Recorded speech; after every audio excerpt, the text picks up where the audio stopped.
Hi hello friends, ಎಲ್ಲರಿಗೂ ನಮಸ್ಕಾರ. ನಾನು ಸೀತಾ. ನಮ್ಮ ಅಮ್ಮನ ಅಡುಗೆಗೆ ಸ್ವಾಗತ. ಯಾರೆಲ್ಲ ಸಬ್ಸ್ಕ್ರೈಬ್ ಮಾಡಿದ್ದೀರಾ ಎಲ್ಲರಿಗೂ ಧನ್ಯವಾದಗಳು. ಯಾರೆಲ್ಲ ಸಬ್ಸ್ಕ್ರೈಬ್ ಮಾಡಿದ್ದೀರಾ ನೋಡ್ತಾ ಇದ್ದೀರಾ, ಈಗಲೇ ಹೋಗಿ ಸಬ್ಸ್ಕ್ರೈಬ್ ಮಾಡಿ, ಬೆಲ್ಲೈಕನ್ ಕ್ಲಿಕ್ ಮಾಡಿ. ಹಾಗೆ ನಾವು ಹಾಕೋ ವೀಡಿಯೋಸ್ ಎಲ್ಲ ನಿಮಗೆ ನೋಟಿಫಿಕೇಷನ್ ಆಗಿ ಬರುತ್ತೆ. ಇವತ್ತು ನಾವು ಓಣಂ ಸ್ಪೆಷಲ್ ಆಗಿ ಒಂದು ಸಿಹಿ ತಿಂಡಿ ಮಾಡ್ತಾಯಿದ್ದೀರಿ. ಕೇರಳದ ಸಾಂಪ್ರದಾಯಿಕವಾದ ಒಂದು ಸಿಹಿ ತಿಂಡಿ. ಅದೇನೆಂದರೆ ಕುഴിയപ്പം ಮತ್ತು ಉಣ್ಣಿಯಪ್ಪಂ ಅಂತ ಕರೀತಾರೆ. ಇದು ಅಕ್ಕಿ ನೆನೆಸಿ ಮಾಡೋದು. ಆದರೆ ನಾವು ಇನ್ಸ್ಟೆಂಟಾಗಿ ಅಕ್ಕಿ ಹಿಟ್ಟಿನಿಂದ ಮಾಡ್ತಾಯಿದ್ದೀರಿ. ತುಂಬಾ ಸುಲಭ, ಈಸಿಯಾಗಿರುತ್ತೆ. ಮನೆಗೆ ಯಾರಾದರೂ ಗೆಸ್ಟ್ ಬಂದಾಗ ದಿಢೀರಂತ ಮಾಡ್ಬೋದು. ತುಂಬ ರುಚಿಯಾಗಿರುತ್ತೆ. ನೀವು ಮಾಡಿ ನೋಡಿ. ಹಾಗೆ ಉಣ್ಣಿಯಪ್ಪಂ ಕುഴിയപ്പം ಹೇಗೆ ಮಾಡೋದು ಅಂತ ನೋಡ್ಕೊಂಡು ಬರೋಣ ಬನ್ನಿ.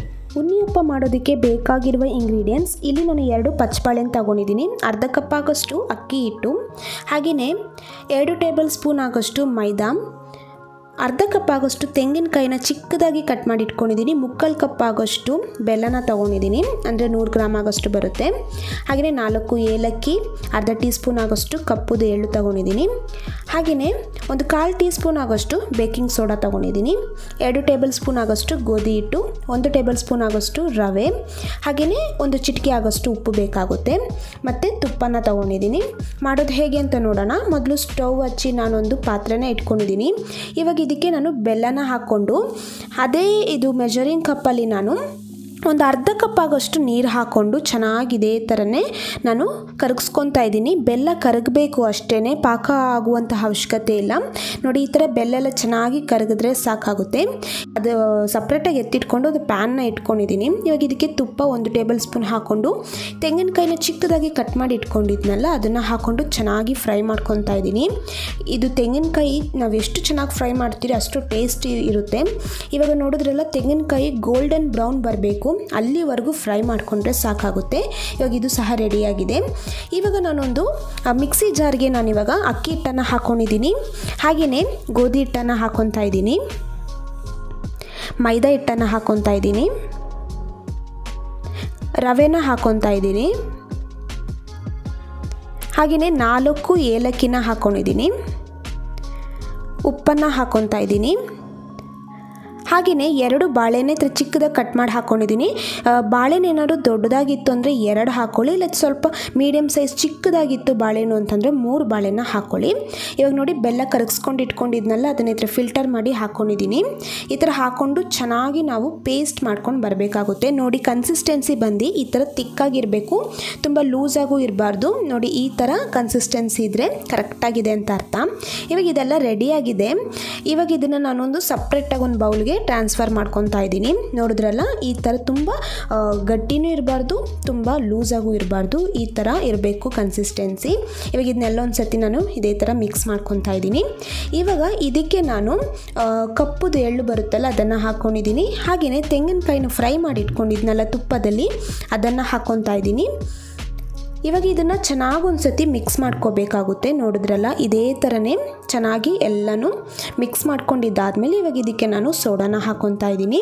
ಇವಾಗ ನೋಡಿ, ಚೆನ್ನಾಗಿ ಒಂದು ಸತಿ ಮಿಕ್ಸ್ ಮಾಡ್ಕೋಬೇಕಾಗುತ್ತೆ. ಇವಾಗ ಇದು ಮಾಡಿ ಒಂದು 10 ನಿಮಿಷ ನಾವು ಹಾಗೇ ಬಿಡಬೇಕಾಗುತ್ತೆ, ಅದು ಕರೆಕ್ಟಾಗಿ ಸೆಟ್ ಆಗುತ್ತೆ. ಇವಾಗ ಒಂದು 10 ನಿಮಿಷ ಆದಮೇಲೆ ನಾನು ಸ್ಟವ್ ಹಚ್ಚಿ ಈ ಥರ ಪಡ್ಡು ಮಾಡ್ತಾರಲ್ಲ ಆ ಪಾತ್ರೆನ ಇಟ್ಕೊಂಡಿದ್ದೀನಿ.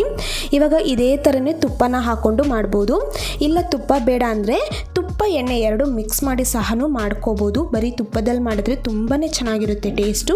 ಇವಾಗ ಇದೇ ಥರನೇ ನಾನು ಒಂದು ಚಿಕ್ಕ ಮೀಡಿಯಮ್ ಸೈಜ್ ಸ್ಪೂನ್ ತಗೊಂಡು ಒಂದೊಂದು ಸ್ಪೂನ್ನ ಹಾಕ್ಕೊತಾ ಇದ್ದೀನಿ. ಇದೇ ಥರನೇ ಹಾಕ್ಕೊಂಡಿದ್ದಾದಮೇಲೆ ಒಂದು ಸ್ವಲ್ಪ ಹೊತ್ತು ಬಿಡಬೇಕಾಗುತ್ತೆ. ಮೀಡಿಯಮ್ ಫ್ಲೇಮಲ್ಲೇ ಮಾಡ್ಕೊಳ್ಳಿ, ಹೈ ಫ್ಲೇಮ್ ಕೊಡೋಕೆ ಹೋಗಬೇಡಿ. ಈ ಥರ ಮೀಡಿಯಮ್ ಫ್ಲೇಮಲ್ಲೇ ಇದು ಚೆನ್ನಾಗಿ ಅದು ಕಲರ್ ಚೇಂಜ್ ಆಗಬೇಕು. ನೋಡಿ, ಈ ಥರ ಗೋಲ್ಡನ್ ಬ್ರೌನ್ ಬಂದಮೇಲೆ ಇನ್ನೊಂದು ಸೈಡು ನಾನು ತಿರ್ಸಿ ಹಾಕ್ಕೊತಾ ಇದ್ದೀನಿ. ಇವಾಗ ಇದೇ ಥರನೇ ನಾನು ಎಲ್ಲನೂ ಇದೇ ಥರನೇ ತಿರ್ಸಿ ಹಾಕ್ಕೊತಾ ಇದ್ದೀನಿ. ತುಂಬಾ ಟೇಸ್ಟಿಯಾಗಿರುತ್ತೆ. ನೀವು ಈ ಥರ ರೆಸಿಪಿನ ಟೀ ಟೈಮ್ ಸ್ನ್ಯಾಕ್ಸ್ ಆಗಿ ಕೂಡ ಮಾಡ್ಕೋಬೋದು, ಬ್ರೇಕ್ಫಾಸ್ಟ್ ರೀತಿಯಲ್ಲಿ ಕೂಡ ಮಾಡ್ಕೋಬೋದು. ತುಂಬಾ ಚೆನ್ನಾಗಿರುತ್ತೆ ಟೇಸ್ಟ್ ಮಾತ್ರ. ಮಕ್ಕಳಿಗೆಲ್ಲ ನೀವು ಈ ಥರ ಎಲ್ಲ ಮಾಡಿಕೊಡ್ಬೋದು, ತುಂಬಾ ಇಷ್ಟಪಟ್ಟು ತಿಂತಾರೆ. ಇದೆಲ್ಲ ಕೇರಳದಲ್ಲಿ ಮಾಡುವಂತಹ recipe. Onam time, Vishu time, ಈ ಥರ ಹಬ್ಬ ಟೈಮಲ್ಲೆಲ್ಲ ಮಾಡ್ತಾರೆ. ಕೇರಳದ ಸಾಂಪ್ರದಾಯಿಕ ಒಂದು ರೆಸಿಪಿ ಅಂತಲೇ ಹೇಳ್ಬೋದು. ಇದು ತುಂಬಾ ಚೆನ್ನಾಗಿರುತ್ತೆ. ಅಂದರೆ ಇದು ಅಕ್ಕಿನ ನೆನೆಸಿ ಮಾಡ್ತಾರೆ, ಆದರೆ ಇದು ನಾವು ಇನ್ಸ್ಟಂಟಾಗಿ ಮಾಡ್ತಾ ಇರೋದು. ತುಂಬ ಬೇಗನೆ ಮಾಡ್ಕೋಬೋದು.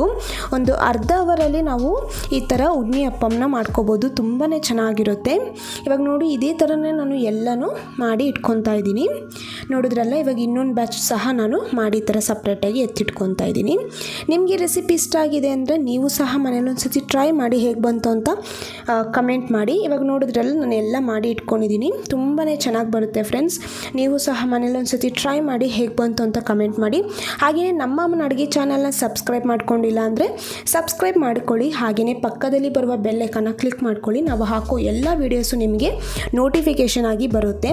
ನಿಮಗೆ ರೆಸಿಪಿ ಇಷ್ಟ ಆಗಿದರೆ ಫ್ರೆಂಡ್ಸ್ ಆ್ಯಂಡ್ ರಿಲೇಟಿವ್ಸ್ಗೆ ಶೇರ್ ಮಾಡಿ ಅಂತ ಹೇಳ್ತಾ ಈ ವಿಡಿಯೋ ನೋಡಿರುವ ಎಲ್ಲ ವೀಕ್ಷಕರಿಗೂ ಧನ್ಯವಾದಗಳು.